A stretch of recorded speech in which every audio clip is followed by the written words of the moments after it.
का स्वागत है। आज की जो हमारी ये विस्तृत चर्चा है ना। और मुझे लगता है कि विशेष रूप से प्रतियोगी परीक्षाओं की तैयारी करने वालों के लिए ये आज का सेशन एक मास्टर क्लास होने वाला है। हाँ यार, क्योंकि इन जंगलों और उद्यानों के नाम याद रखना मतलब किसी बुरे सपने से कम नहीं होता एग्जाम के टाइम पे। एकदम सही कहा आपने।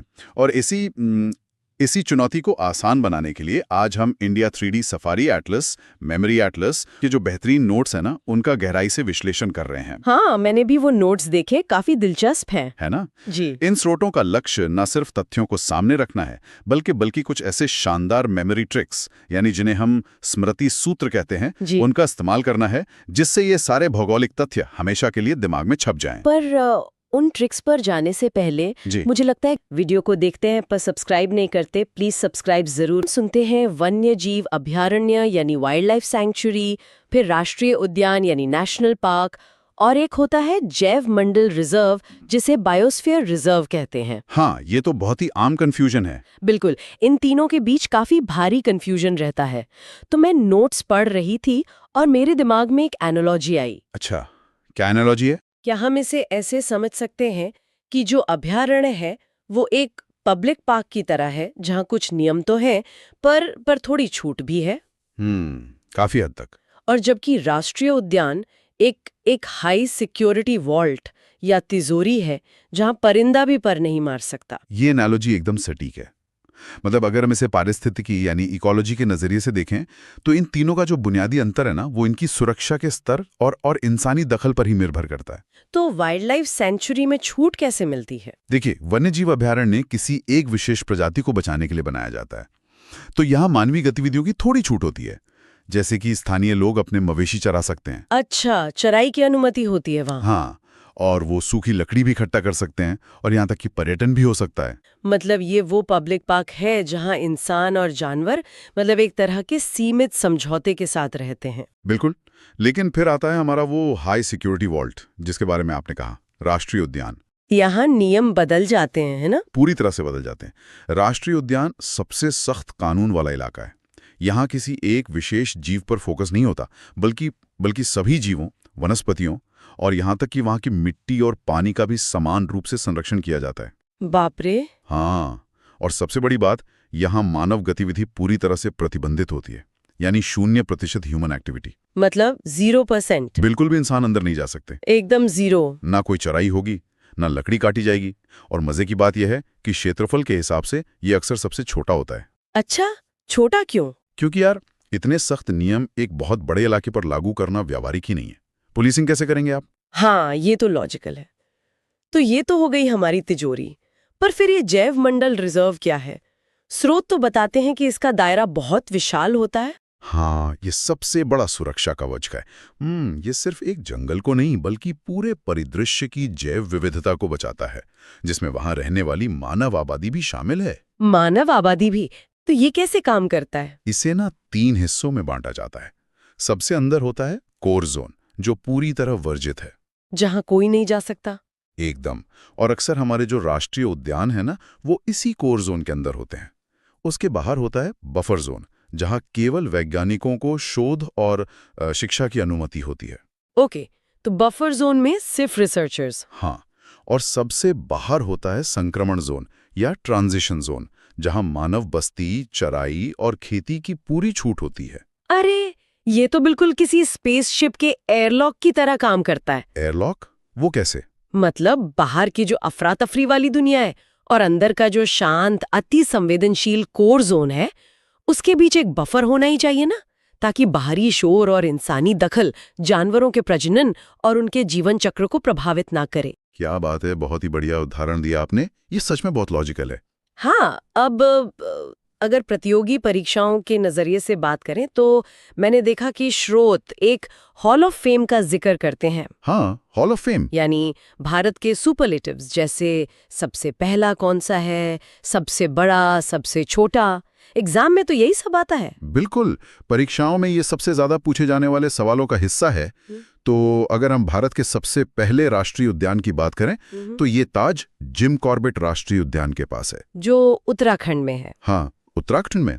और दिलचस्प बात यह है कि जब ये 1936 में बना था ना, तब इसका नाम जिम कॉर्बेट नहीं बल्कि हेली नेशनल पार्क था। ओहो, हेली नेशनल पार्क, ये तो नोट करने वाली बात है।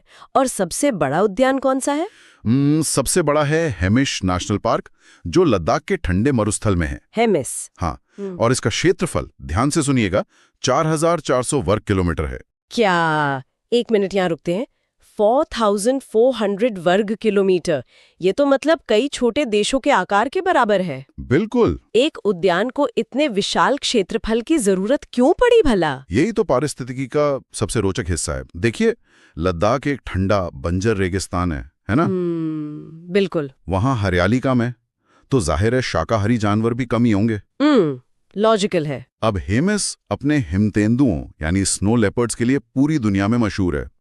अब एक हिमतेंदुए जैसे बड़े शिकारी को अपना पेट भरने के लिए बहुत बड़े इलाके में शिकार खोजना पड़ता है। ओह, क्योंकि शिकार कम है वहां। एकदम सही। अगर उनके पास इतना विशाल टेरिटोरी या इलाका नहीं होगा तो वो तो बेचारे भूखे ही मर जाएंगे। इसलिए बंजर इलाकों के राष्ट्रीय उद्यान हमेशा बहुत बड़े बनाए जाते हैं। ओह, तो मतलब शिकार की कमी की भरपाई क्षेत्रफल बढ़ाकर की जाती है। ये वाकई एक आहा मोमेंट है।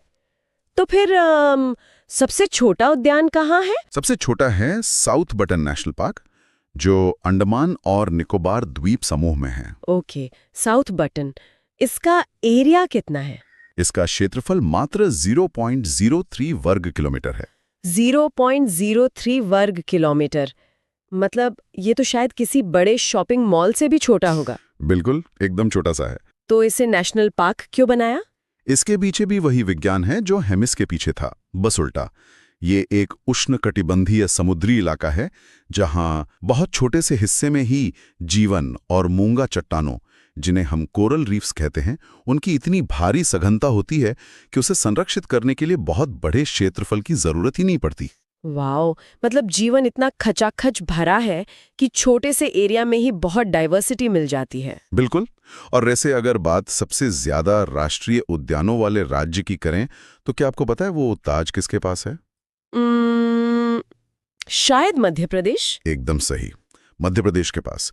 कुल 11 उद्यानों के साथ इसे भारत का टाइगर स्टेट भी कहा जाता है। प्रकृति के इस कॉन्ट्रास्ट को देखें ना, मतलब भारत का सबसे बड़ा उद्यान एक बर्फीले ठंडे रेगिस्तान में है जहां शिकार कम है, और सबसे छोटा एक नीले समंदर के बीचों बीच जहां जीवन एकदम खचाखच भरा है।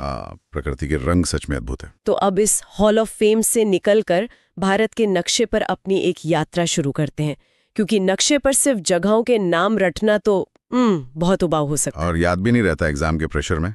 बिल्कुल। इसलिए हम उन बेहतरीन मेमोरी ट्रिक्स का सहारा लेंगे जो स्रोतों में दी गई हैं। तो उत्तर भारत से शुरू करते हैं। ठीक है, उत्तर में लद्दाख के हेमिस की बात तो हम कर ही चुके हैं। इसके बाद जम्मू कश्मीर की घाटियों में चलते हैं। हाँ, जम्मू कश्मीर। यहाँ दाचीगाम राष्ट्रीय उद्यान है जो कश्मीरी हिरन यानी हंगुल के लिए बहुत प्रसिद्ध है। इसके अलावा यहाँ सलीम अली और किश्तवाड़ नेशनल पार्क भी हैं। तो दाचीगाम, सलीम अली और किश्तवाड़। अब यहाँ नोट्स में दी गई वो शानदार ट्रिक काम आती है, मैंने पढ़ी थी वो। कौन सी वाली? वो थी कि सलीम की जिंदगी गमों से भरी है और वो इसे किश्तों में काट रहा है। हाँ, ये वाली। मतलब ये सुनने में इतनी ड्रामेटिक और अजीब है ना कि यही इसकी खूबी है। सलीम से हो गया सलीम अली, गमों से हो गया दाचीगम और किश्तों से किश्तवाड़ा। बिल्कुल, एग्जाम हॉल में जब प्रेशर होता है तब यही अजीब लाइनें नंबर दिलाती हैं। सच में। तो जम्मू कश्मीर के बाद क्या? इसके बाद हम हिमालय की ऊंचाइयों से थोड़ा नीचे हिमाचल प्रदेश आते हैं। यहाँ पर ग्रेट हिमालयन, पिन वैली, खीर गंगा, सिंबलबाड़ा और इंद्रकिला नेशनल पार्क मौजूद हैं। अरे बाप रे, इतने सारे! हाँ, 5 हैं। इसके लिए हिमाचल वाली जो कहानी स्रोत में है ना, वो भी कम मजेदार नहीं है। क्या थी वो? वो है सिम्बा ने हिमालय की वैली पर इंद्र के साथ खीर खाई। क्या बात है! एक लाइन और पूरा राज्य कवर है ना। सिम्बा से सिंबलबाड़ा, हिमालय से ग्रेट हिमालय, वैली से पिन वैली, इंदर से इंद्रकिला और खीर से खीर गंगा। बहुत ही रचनात्मक ट्रिक है ये। और इसी पहाड़ी पट्टी पर आगे बढ़ते हुए हम उत्तराखंड पहुंचते हैं, जिसे देवभूमि भी कहा जाता है। हाँ, देवभूमि। यहाँ कौन कौन से हैं? यहाँ जिम कॉर्बेट के अलावा Nanda Devi, Govind, valley of flowers यानी फूलों की घाटी, गंगोत्री और राजाजी नेशनल पार्क हैं। इसे रटने के बजाय अगर हम उसी देवभूमि वाले नजरिए से देखें तो काम आसान हो जाता है। वो कैसे? देखिए, देवताओं का वास है, इसलिए नंदा देवी और गोविंद जैसे नाम वहां हैं। हाँ, सही कहा। वहीं से हमारी पवित्र नदी गंगोत्री निकलती है और देवताओं के चरणों में अर्पित करने के लिए फूलों की घाटी है। इस तरह एक पूरा चित्र दिमाग में बन जाता है। अरे वाह, ये तो आपने बहुत ही अच्छे से कनेक्ट कर दिया। बिल्कुल सही है ना? अब आगे कहाँ चलना है? अब हिमालय की इन ठंडी और बर्फीली वादियों से उतरकर हम उस इलाके की तरफ चलते हैं जहां का पर्यावरण बिल्कुल ही अलग है। भारत का हृदय मध्य भारत और हमारे पूर्वी राज्य। ओके। यहाँ सबसे घने जंगल और बाघों की सबसे बड़ी आबादी पाई जाती है। तो इस बदलाव के साथ यूपी, बिहार और झारखंड की तरफ नजर डालते हैं। बिल्कुल। यूपी में दुधवा नेशनल पार्क है। हाँ, दुधवा। स्रोत का मानना है कि इसे याद रखना सबसे आसान है क्योंकि भारत में दूध का सबसे ज्यादा उत्पादन यूपी में ही होता है। तो दूध से दुधवा याद रख सकते हैं। ये लॉजिक तो बहुत अच्छे से बैठता दिमाग में। और बिहार में वाल्मीकि राष्ट्रीय उद्यान है, जो वहां का सबसे प्रमुख संरक्षित क्षेत्र है। और अगर झारखंड की बात करें तो वहां बेतला नेशनल पार्क है। हाँ, बेतला। अब बेतला के लिए क्रिकेट प्रेमियों वाली जो ट्रिक दी गई है नोट्स में, वो बहुत स्मार्ट लगी मुझे। धोनी वाली? हाँ, MS धोनी को पूरे झारखंड का बेटा माना जाता है ना, तो बस बेटा से बेतला नेशनल पार्क। बहुत बढ़िया। अब आते हैं उस राज्य पर जहां सबसे ज्यादा यानी 11 उद्यान हैं, मध्य प्रदेश। Tiger state. हाँ, मध्य प्रदेश की लिस्ट काफी लंबी है।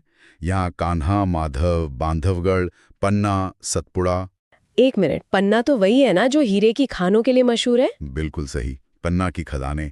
इसके अलावा पेंच, वन विहार, फॉसिल और कूनो नेशनल पार्क हैं। अरे कूनो तो वही उद्यान है ना जहाँ अफ्रीका से लाए गए चीतों को बसाया गया है। हाँ, एकदम सही पकड़ा आपने। कूनो चीतों के लिए ही हाल में बहुत चर्चा में रहा है।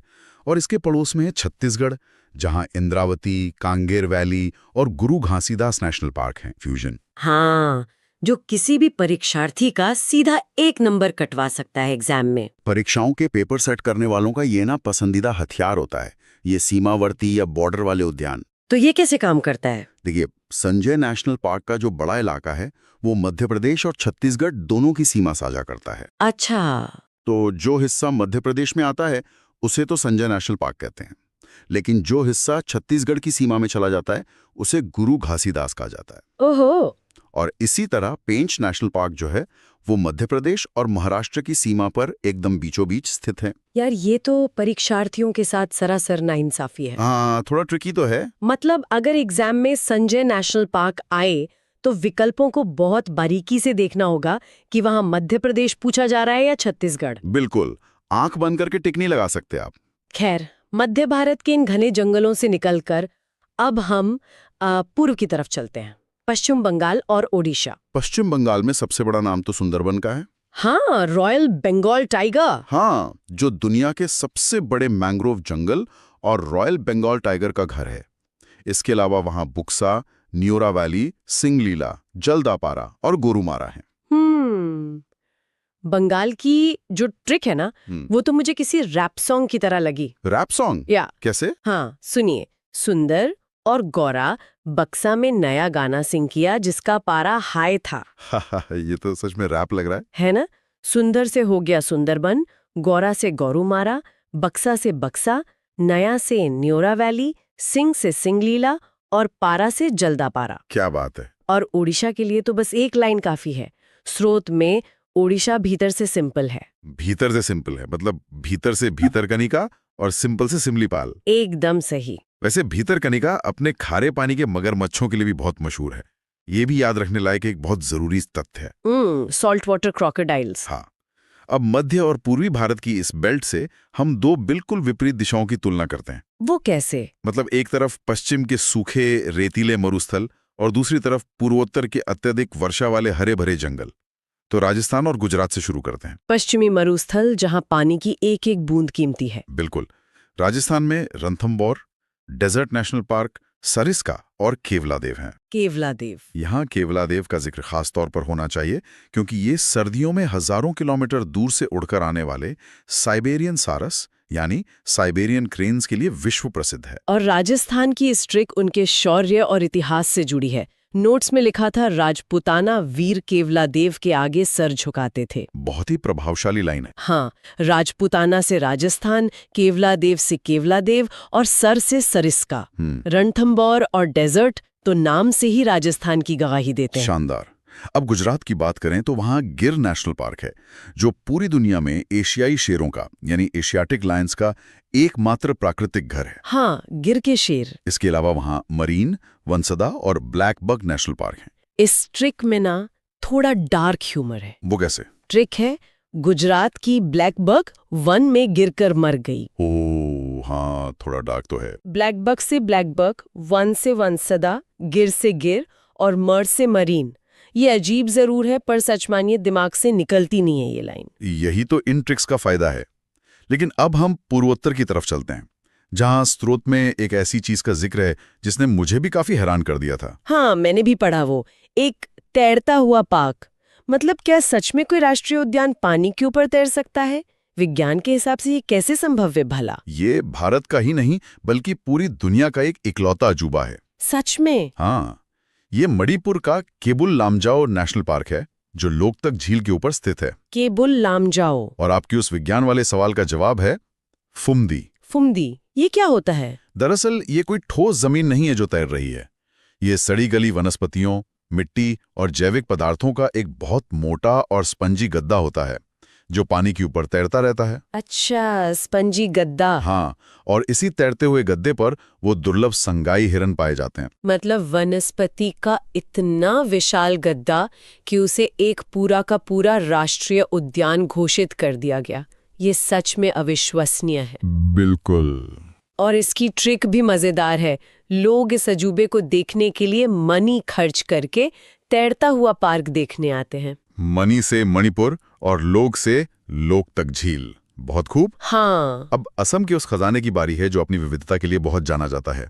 यहाँ काजीरंगा नेशनल पार्क है जो एक सींग वाले गैंडे के लिए दुनिया भर में प्रसिद्ध है। हाँ, वन हॉर्न राइनो। इसके साथ ही वहाँ मानस, नामेरी, डिब्रू सैखोवा और ओरांग नेशनल पार्क भी हैं। असम की ट्रिक तो ना एकदम किसी बॉलीवुड शादी वाले सीन जैसी लगी मुझे। अच्छा, क्या है ट्रिक? माना मेरी असम का काजी करवा दी डिब्रू से शादी पर एक औरांग भी है। हाँ, औरांग भी है। हाँ, माना से मानस, मेरी से नामेरी, काजी से काजीरंगा, डिब्रू से डिब्रू सैखोवा और आखिर में औरांग। ये तो सच में बॉलीवुड स्टोरी है। इसके अलावा स्रोत के अनुसार अरुणाचल प्रदेश में नामदफा है और मेघालय में नोकरेक है। हाँ, नोकरेक।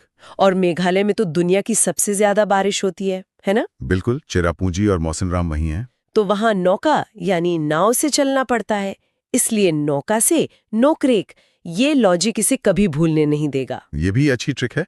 अब इस हरियाली और नमी वाले इलाके के बाद हमारी इस यात्रा का अगला और अंतिम बड़ा पड़ाव है दक्षिणी प्रायद्वीप और पश्चिमी घाट। Okay, south India. हाँ, और ये वो हिस्सा है जहां नामों का एक ऐसा कंफ्यूजन मैट्रिक्स बनता है ना जो सबसे अच्छे जानकारों को भी एग्जाम में उलझा सकता है। हाँ, द कंफ्यूजन मैट्रिक्स। पर इसे सुलझाने से पहले महाराष्ट्र और कर्नाटका की ट्रिक्स देख लेते हैं। ठीक है। महाराष्ट्र में संजय गांधी, ताड़ोबा, गुगामल और नवेगांव नेशनल पार्क्स है। और इसकी ट्रिक सुनिए। संजय और गुगामल नवेगांव में ताड़ोबा खेल रहे थे। ताड़ोबा खेल रहे थे? हाँ, ताड़ोबा को तंबोला से जोड़ लीजिए। ओहो, ये इतनी बेतुकी लाइन है कि यही इसकी ताकत है। सही बात है। और अगर कर्नाटक की बात करें तो वहां नागरहोल, बांदीपुर, कुद्रेमुख, अंशी और बन्नेरघट्टा नेशनल पार्क हैं। इसके लिए ना नोट्स में एक स्वच्छता अभियान वाली ट्रिक दी गई है। वो कैसे? नगर में कूड़े का अंश बैनर पर बैन है। अरे वाह। है ना? नगर से नागरहोल, कूड़े से कुद्रेमुख, अंश से अंशी, बैनर से बन्नेरघट्टा और बैन से बांदीपुर। ये तो बहुत ही स्मार्ट है। अब हम दक्षिण के एकदम छोर पर केरल और तमिलनाडु की बात करते हैं। हाँ। केरल में साइलेंट वैली यानी शांत घाटी, पेरियार और इराविकुलम नेशनल पार्क हैं। यहाँ परीक्षार्थियों के लिए स्रोत ने एक बेहतरीन चीट कोड दिया है। चीट कोड क्या है वो? जहां भी पेरियार या अनामोडी शब्द आए, चाहे वो नदी हो, झील हो या कोई राष्ट्रीय उद्यान, आंख बंद करके समझ जाइए कि उत्तर केरल ही होगा। अरे ये तो बहुत ही काम का हैक है। मतलब टाइम बचेगा एग्जाम में। बिल्कुल। और तमिलनाडु के लिए क्या है? तमिलनाडु में मुदुमलाई, अन्नामलाई और मन्नार की खाड़ी है। तमिलनाडु की ट्रिक में थोड़ा एक्शन है। एक्शन। हाँ, गुंडे मुक्का मारकर मलाई निकाल देते हैं। मलाई निकाल देते हैं। मुक्का से मुकुर्ती और मलाई से जिनके भी पीछे मलाई आता है, जैसे मुदुमलाई, अन्नामलाई। ये भी सही है। अब हम उस कंफ्यूजन मैट्रिक्स पे आते हैं जिसने मुझे नोट्स पढ़ते हुए सबसे ज्यादा परेशान किया था। राजीव गांधी और संजय वाले नाम। हाँ, राजीव गांधी और संजय, ये दो नाम भारत के नक्शे पर कई अलग अलग राज्यों के पार्कों के साथ जुड़े हुए हैं। मतलब एग्जाम के प्रेशर में ये बहुत बड़ी गलती करवा सकता है। ये उलझन बहुत ही स्वाभाविक है, इसलिए इसे यहीं स्पष्ट करना जरूरी है। ध्यान से समझिएगा। हाँ, बताइए। अगर सवाल में राजीव गांधी ओरांग नेशनल पार्क लिखा है तो वो असम में है। ओके, ओरांग असम में। अगर राजीव गांधी रामेश्वरम लिखा है तो वो आंध्र प्रदेश में है। रामेश्वरम आंध्र प्रदेश। और अगर राजीव गांधी नागरहोल लिखा है तो वो कर्नाटक में है। बाप रे, एक ही नाम, 3 अलग राज्य और 3 अलग इकोसिस्टम। हाँ, यही तो मैट्रिक्स है। और वो जो संजय वाला कंफ्यूजन था वो क्या था? देखिए, अगर केवल संजय नेशनल पार्क पूछा जाए तो जैसा हमने पहले बात की थी, वो मध्य प्रदेश और छत्तीसगढ़ की सीमा पर है। हाँ, जो गुरु घासीदास बन जाता है बॉर्डर पार। बिल्कुल। लेकिन अगर नाम के आगे गांधी जुड़ जाए, यानी संजय गांधी नेशनल पार्क, तो वो महाराष्ट्र के एकदम बीचों बीच मुंबई शहर के अंदर स्थित है। ओहो, मतलब एग्जाम में शब्दों पर एकदम बाज जैसी नजर रखनी होगी। सिर्फ नाम का पहला हिस्सा देख के टिक नहीं लगा सकते हम। बिल्कुल नहीं, पूरा नाम पढ़ना बहुत जरूरी है। तो अब हम अपनी इस भौगोलिक यात्रा के एकदम अंतिम पड़ाव पर पहुंच गए हैं। हाँ, मुख्य भूमि से दूर अंडमान और निकोबार द्वीप समूह। वहाँ कौन से पार्क हैं? अंडमान में बटन द्वीप समूह के पार्क हैं, जैसे नॉर्थ बटन और साउथ बटन। साउथ बटन जो भारत का सबसे छोटा पार्क है ना? एकदम सही याद रखा आपने। इसके अलावा वहाँ Mahatma Gandhi marine national park और रानी झांसी मरीन नेशनल पार्क भी हैं। इसे ना इतिहास से जोड़कर याद रखना सबसे आसान है। इतिहास से कैसे? देखिए, अंग्रेजों के जमाने में स्वतंत्रता सेनानियों को, जिनमें महात्मा गांधी और रानी झांसी जैसे विचारकों की प्रेरणा थी, उन्हें काले पानी की सजा दी जाती थी, है ना? हाँ, सेल्यूलर जेल। बिल्कुल। और काले पानी की वो कुख्यात सेल्यूलर जेल अंडमान में ही थी। हाँ, पोर्ट ब्लेयर में। तो इसलिए इन महान हस्तियों के नाम वाले जो मरीन पार्क हैं, वो अंडमान के ही नीले पानी में स्थित है। मतलब इतिहास और भूगोल का ये संगम याददाश्त को पक्का कर देता है। क्या बात है, ये तो आपने बहुत ही गहराई से जोड़ा है इसे। हाँ, नोट्स से यही फायदा होता है। बिल्कुल। देखिए, भारत के नक्शे पर बिखरे ये 100 से अधिक राष्ट्रीय उद्यान महज को जंगल नहीं है, बल्कि ये हमारी उस अमूल्य जैव विविधता की तिजोरियां हैं जहां प्रकृति अपने सबसे शुद्ध रूप में सांस लेती है। बहुत खूब कहा आपने। और जो प्रतियोगी परीक्षाओं की तैयारी कर रहे हैं, उनके लिए इन तिजोरियों के ताले खोलने की चाबी है ये स्मृति सूत्र या मेमोरी ट्रिक्स। एकदम सही। एक बार आप इनके पीछे का विज्ञान और लॉजिक समझ लेना, तो एग्जाम हॉल में 4 विकल्प देखते ही सही जवाब खुद ब खुद दिमाग में चमकने लगता है। सही कहा। लेकिन इस पूरी चर्चा को समेटते हुए मैं सुनने वालों के लिए एक विचार छोड़कर जाना चाहूंगी। हाँ, जरूर। जरा इस विरोधाभास के बारे में सोचिए। आज हमें प्रकृति को बचाने के लिए ये राष्ट्रीय उद्यान रूपी सख्त तिजोरियां बनानी पड़ी हैं। ये हमारे आधुनिक समाज के बारे में क्या कहता है कि हमें अन्य जीवों की रक्षा करने के लिए इंसानों को उस जगह से पूरी तरह से 0% एक्टिविटी के साथ बैन करना पड़ता है? ये तो है। क्या हम एक प्रजाति के तौर पर प्रकृति के साथ सह अस्तित्व, या जिसे हम को एग्जिस्टेंस कहते हैं, वो पूरी तरह से भूल चुके हैं कि अब हमारे पास उन्हें अलग थलग करने के अलावा कोई विकल्प ही नहीं बचा? ये सच में मतलब एक बहुत गहरा और झकझोर देने वाला सवाल है। बिल्कुल। क्या हम सिर्फ इन कॉन्क्रीट और कानूनी दीवारों के पीछे ही प्रकृति को बचा सकते हैं?